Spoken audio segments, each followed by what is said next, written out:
Koneripatti barrage பார்த்தீங்களா எந்த அளவுக்கு. இதுவே ஒரு 200 மீட்டர் 300 மீட்டர் வருங்க இந்த பேரேஜ். இது பார்த்தீங்கன்னா தண்ணி எந்த அளவுக்கு இதாகுதுன்னு இப்போ பாருங்க. அந்த தூண்டில எத்தனை முள்ளு பாருங்க. 7, 8, 9, 10, 11, 12, 13, 14, 15, 16 ஒரு 16 முள்ளு கட்டி வச்சிருக்காங்க. விழுந்துருச்சுங்க. வேற லெவலு. நம்ம இப்போ பார்த்தீங்கன்னா கோனேரிப்பட்டி வந்திருக்கோம். இங்கே எதுக்காகனா மேட்டூர்லேருந்து வர காவேரி தண்ணி பார்த்தீங்கன்னா இந்த வழியாக வரும். கோனேரிப்பட்டி பேரேஜ் இங்கே இருக்குது. பார்க்க கொஞ்சம் வேறு லெவலில் இருக்கும். என்னென்னா பூமாப்பட்டி ட்ரெண்டிங் மாதிரி நம்ம ஊர் ட்ரெண்டிங் கோனேரிப்பட்டி.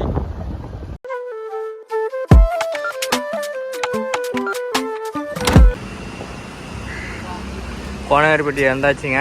அப்படியே பார்க்கலாங்க தண்ணி எப்படி போகுதுன்னு சொல்லி. பாருங்க வேற லெவலில் இருக்கா காவேரி ஆறு தண்ணி. ஒரு 12 டிஸ்ட்ரிக் இது அதனால் பார்த்தீங்கன்னா பயன்படுது தண்ணி. பார்த்தீங்கன்னா இன்னைக்கு டேட்டு பார்த்தீங்கன்னா 7ஆம் தேதி ஜூன் 7. அங்கே பாரு 2 பேர் தண்ணி மீன் பிடிக்கிறாங்களாட்டுக்குது அந்த இடத்துல. மீன் பிடிக்க அங்கே அப்புறம் போயிருப்பானுங்க.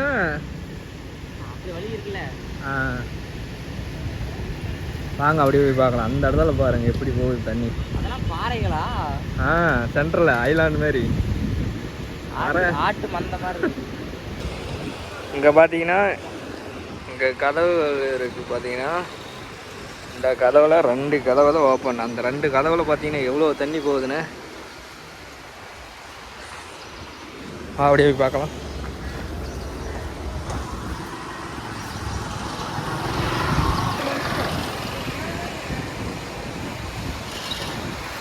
பாருங்க 2 சைடு மலை, அப்படியே தண்ணி எப்படி சென்ட்ரலில் வர்ற மாதிரி.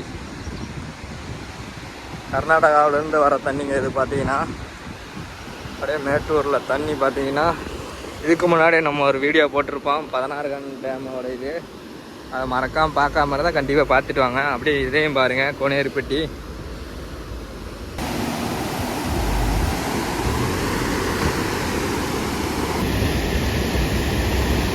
பார்த்தீங்களா தண்ணி எந்த அளவுக்கு இதாகுதுன்னு.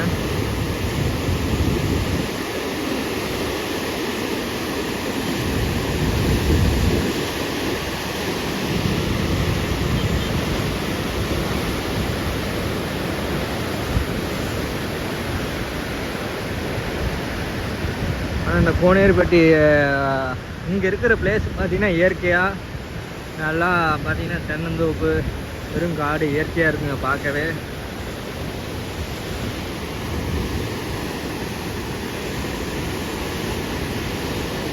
நான் அப்படியே காமிக்கிறேன் பாருங்க தண்ணி எந்த அளவுக்கு போகுதுன்னு.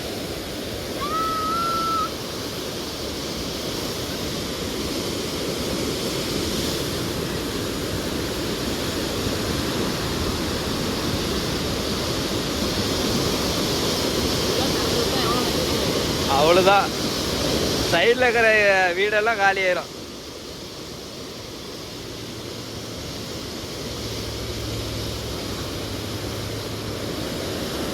பாருங்க தண்ணி எந்த அளவுக்கு. இங்கே பார்த்தீங்கன்னா ஒரு 2 கதவை ஒரு 3 கதவை என்னமோ ஓப்பன் பண்ணியிருப்பாங்க போல். அதுவே இந்த அளவுக்கு தண்ணியாக இருக்குது. இதுவே எல்லாமே ஓப்பன் பண்ணால் அவ்வளோதாங்க. அதுதான் அந்த சைடு போய் அப்படியே பார்க்கலாங்க.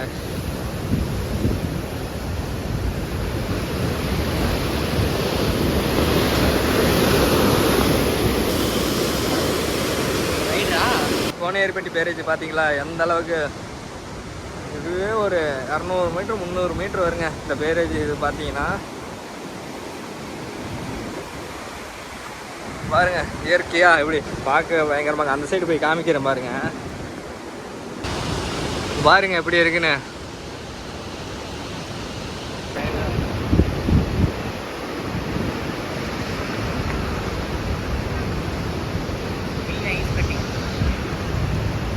அதுவா?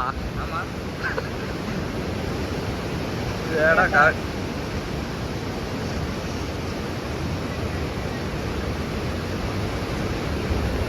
பாருங்க இதுதாங்க கதவு. குளிக்கலாம் allow பண்ணுவாங்க. அந்த சைடு போய் பார்க்கலாம். எதுவும் ஓப்பன் பண்ண சரி மாட்டேங்குது. ஓப்பன் பண்ணியிருக்காங்க.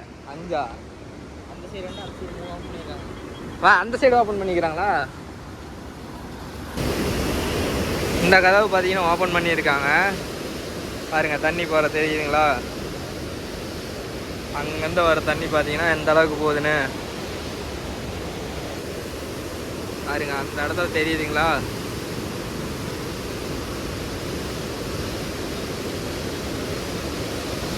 தண்ணி போகிறது பாருங்க. அதை சிக்கனம்னா அவ்வளோதான், அழுத்தி இழுத்துட்டு போயிடும்.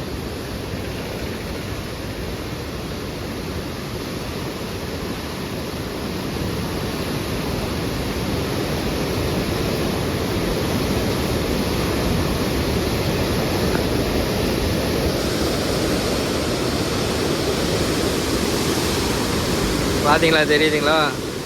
இந்த தண்ணி தாங்க அந்த சைடு போகுது.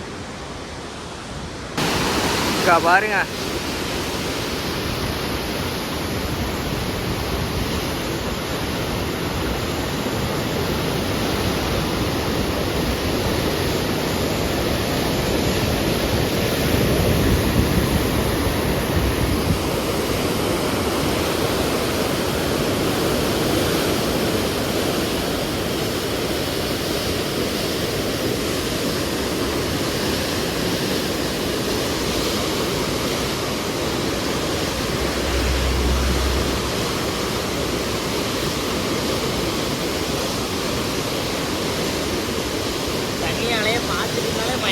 நாயங்க உள்ள விழுந்துருவான்.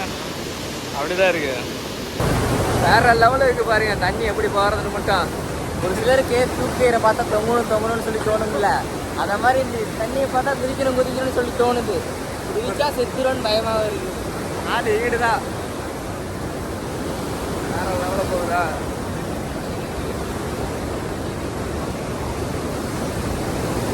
பாருங்க நீங்களே.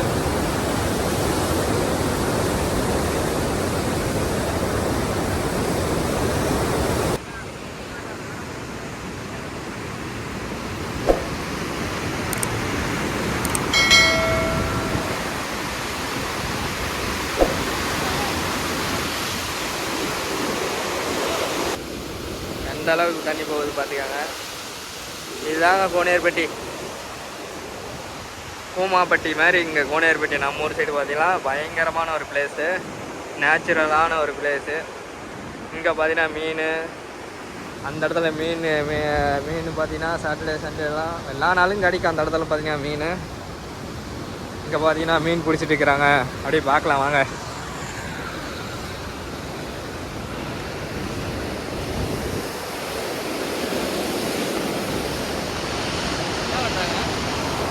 என்ன உளுந்துச்சா அந்து போச்சா? அங்கே அதெல்லாம் இங்கேருந்து போட்டு இவ்வளோ அலையில் மீன் பிடிக்கிறது பெரிய இதுதான். விழுவுமா என்னன்னு தெரியல, பார்க்கலாங்க.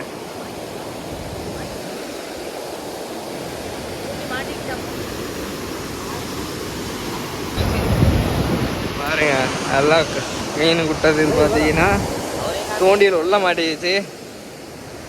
மட்டும் மாட்டி அண்ணா இழுக்கிறாரு, ஒன்றும் இழுக்கவே முடியல. வந்துருச்சு போல. வந்துருச்சு அதை காமி. என்ன கட்டையில் போய் மாட்டிக்கிச்சா? பாறை மட்டும் தான் இருக்கு. பாறையில மாட்டிக்கிச்சா? இத்தனை முள் இருக்குது. அவங்க பாடுறா இங்க பாருங்க முள்ள எத்தனை இருக்குதுண்ணே. வரிசையா முள்ளு தான் இருக்கு. இத்தனை முள்ள இருக்குது. ஒரு முள்ளெல்லாம் கிடையாது. இப்போ பாருங்க அந்த தூண்டில எத்தனை முள்ளு பாருங்க. 7, 8, 9, 10, 11, 12, 13, 14, 15, 16 ஒரு 16 முள்ளு கட்டி வச்சிருக்காங்க. வேற லெவலில் தூண்டில இருக்கு. எல்லாத்துலயும் இதை குத்தி போட்டா எப்படி இருக்கா? இப்போ பாருங்க ஒரு தூண்டில பார்த்தீங்கன்னா எத்தனை இது பாருங்க மீன் பிடிச்சிட்டு இருக்கிறாங்க. ஒரு முள் ஒன்று எவ்வளோ பெருசு இருக்குது பார்த்துக்காங்க. தூண்டில் முள் ஒரு தூண்டில் பார்த்தீங்கன்னா 11 போடுவாங்களாட்டுக்குது. பார்த்துக்கோங்க புழுவே குத்தாமல் பார்த்தீங்கன்னா மீன் பிடிச்சிட்டு இருக்கிறாங்க. அதுவும் ஒரு தூண்டிலில் பார்த்தீங்கன்னா 11 முள் கட்டிக்கிறாங்க. அதாவது பார்த்தீங்கன்னா இது போடுறப்ப பார்த்தீங்கன்னா அவங்க புழு இந்த மாதிரிலாம் எதுவும் குத்துறது இல்லையாமாங்க, சும்மா போட்டு அப்படி இழுக்கிறாங்க. அலை போகிற வேகத்துக்கு மீன் குத்தா போவோம். உள்ள போட்டோன்னா அப்படியே இழுத்தா எதனாலும் குத்திட்டு வந்துடா. கண்டிப்பாக குத்திட்டு மாட்டிட்டு வந்துடும். கண்டிப்பாக சரியான ஐடியாவாக இருக்குது. ஏன் திறந்து விட்டுருக்காங்க? இங்கே தான் வேகமாக பிடிச்சிட்டு போகும்ல, உள்ள நம்ம மட்டும் போட்டால் போதும். கல்லுன்னு வந்து நதக்குன்னு ஏறிச்சுன்னா அவ்வளோ டேரக்ட் டெத்து தான். அவர் பாரு சும்மா போட்டு எவ்வளோ ஆழத்துக்கு போகணும் யோசிச்சு பாரு. இப்போ குறைஞ்சது ஒரு 5 அடிக்கு கீழே போகும். போட்டு இழுத்துக்கிட்டே இருக்கிறாரு. நீங்களே பாருங்க, வேற லெவலில் இருக்கு. தூண்டி கூட தேவையில்லை, ஒரு நரம்பு மட்டும் வச்சுக்கிட்டு முள்ளை குத்தி வச்சுட்டு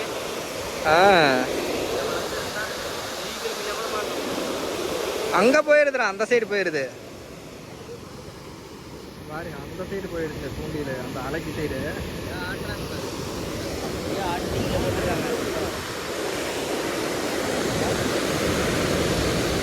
ஒன்றாவது பிடிச்சிடும் பிடிச்சாங்கன்னா வரவாங்க, நல்லா இருக்கும் வீடியோக்கு.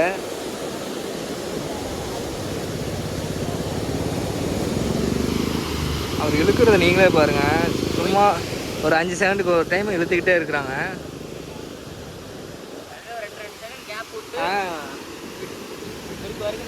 தூக்குறாரு. ஆல்ரெடி கையில காயம் போட்டுருக்கு போல, கையில பாருங்களேன். கையை அறுத்து போடுன்னு சொல்லி கட்டியிருப்பாங்க.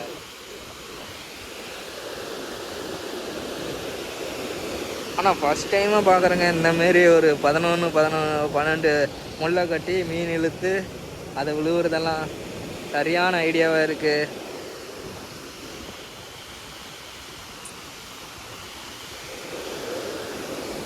பாருங்க, அதான் தூண்டில். ஒரு மீனாவது பிடிக்கிறது காமிக்கிறேங்க கண்டிப்பாக. ஏன்னா நம்மலாம் பார்த்தீங்கன்னா புழு அது இதுன்னு குத்தி போடுறப்ப எதாவது கண்டிப்பாக சாப்பிட வர்றப்போ விழுந்துடும். இவங்க எதுவுமே குத்தாமல் போடுறப்போ உழுவுதா இல்லையான்னு கண்டிப்பாக இதை பார்த்தே ஆகுங்க.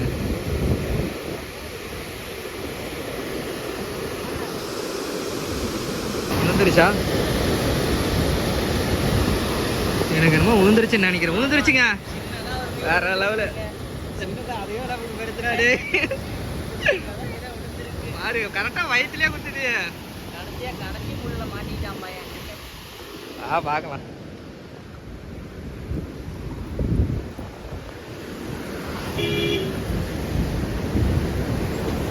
ஆல்ரெடி விழுந்திருக்க மாட்டேங்குது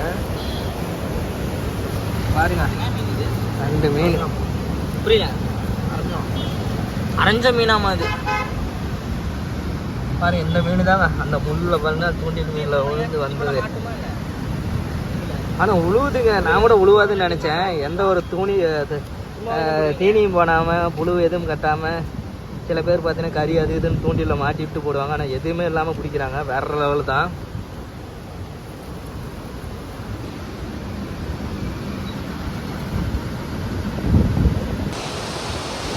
பாருங்க, காமிக்கிறேன் அந்த அண்ணன் எப்படி இழுத்துட்டே இருக்குன்னு.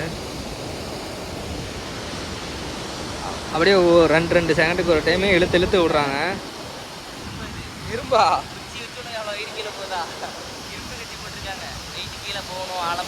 ஆழமா போறப்ப இழுத்துக்கிறது. 11-12 முள்ளும் கீழே போயிடணும். அது வெறும் மேலே இழுக்கும் போது ஏதாவது மீன் மாட்டி ஏதாவது ஒன்று சுத்திட்டு இருக்கிறப்போ அந்த குத்திட்டு வந்துடுது. பாருங்க, அவர் எப்படி ஒரு 2 செகண்டுக்கு ஒரு டைம் இழுத்துக்கிட்டே இருக்கிறாரு. அவர் போட்ட தூண்டில் பார்த்தீங்கன்னா இங்கே போயிடுச்சு.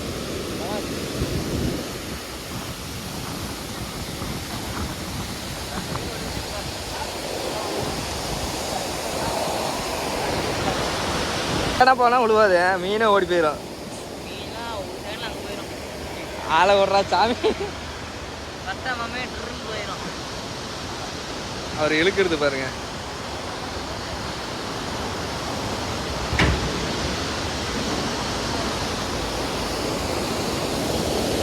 அங்க வர இன்னொரு அடிக்குது,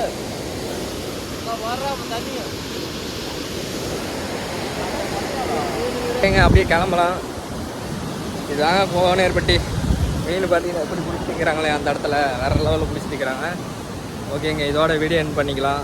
நம்ம சேனலில் யாராவது புதுசாக வந்ததுன்னா மறக்காமல் சப்ஸ்கிரைப் பண்ணுங்கள், ஷேர் பண்ணுங்கள், லைக் பண்ணுங்கள். அப்படியே இதை பற்றி இந்த வீடியோ அப்படின்னு சொல்லி மறக்காமல் கமெண்ட் பண்ணுங்கள்.